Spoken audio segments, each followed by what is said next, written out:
Ce 7 octobre-là, ils ont hurlé comme si le monde s'était fissuré. Mais ce jour-là, nous étions déjà ensevelis sous les ruines. Ce 7 octobre-là, ils ont crié à l'attaque. Mais ce jour-là, nos enfants crevaient de faim. Nos mères buvaient de l'eau contaminée. Nos pères étaient humiliés au barrage, jetés au sol devant leurs fils. Ce 7 octobre-là, ils ont parlé de cauchemar. Mais ce jour-là, Gaza étouffait déjà. Plus de courant, plus de médicaments, plus de sorties possibles, et personne pour entendre les cris. Ce 7 octobre-là, ils ont hurlé « barbarie ». Mais ce jour-là, leurs avions tournaient déjà dans le ciel. Et leur vengeance, des bombes en pluie, des familles effacées, des corps fondus sous les décombres, des visages arrachés à l'histoire. Ce 7 octobre-là, ils ont accusé les résistants. Mais dans leurs propres images, on voit leurs hélicoptères mitrailler leurs propres maisons, leurs propres civils, pour ne pas laisser un Palestinien sortir vivant. Ce 7 octobre-là, c'est leur monde qui a vacillé pour la première fois. Le nôtre, il s'est effondré 1000 fois déjà.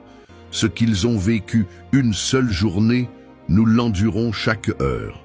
Et ce qu'ils appellent leur pire cauchemar n'est qu'une pâle copie de notre quotidien. Ce 7 octobre-là, ce n'était pas une rupture.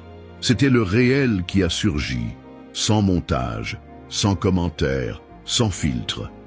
Parce que chaque jour du calendrier, depuis 1948, est un 7 octobre pour les Palestiniens. Depuis Deir Yassin, depuis Al-Tantoura, depuis les ruines de l'Ifta, depuis que l'Empire britannique a offert notre pays aux colons venus d'ailleurs.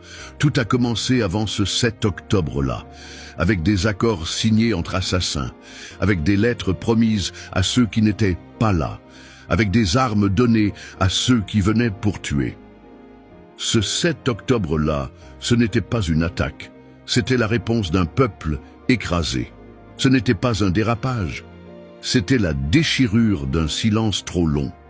Et depuis ce jour-là, ils bombardent plus fort, ils affament plus vite, ils enterrent vivants, ils effacent les noms, ils percent les ventres, ils effondrent les tours, ils tirent dans les colonnes de familles en fuite, écrasées en plein exode.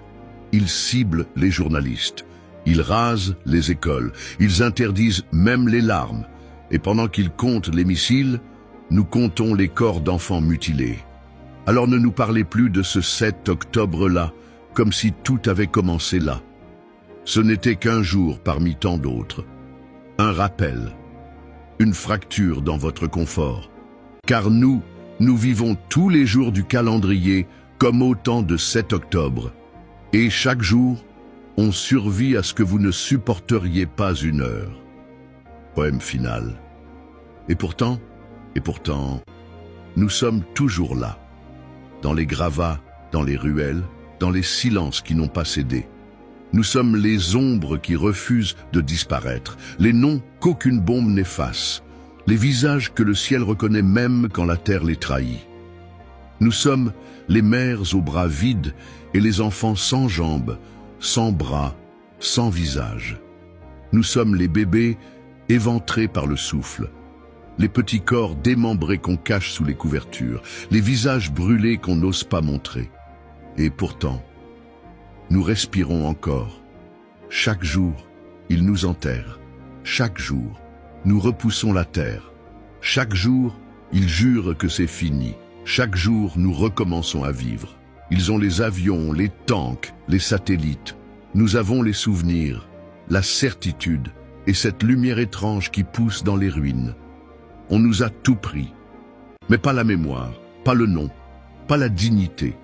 On marche sans peau, sans voix, mais c'est vers Dieu qu'on avance.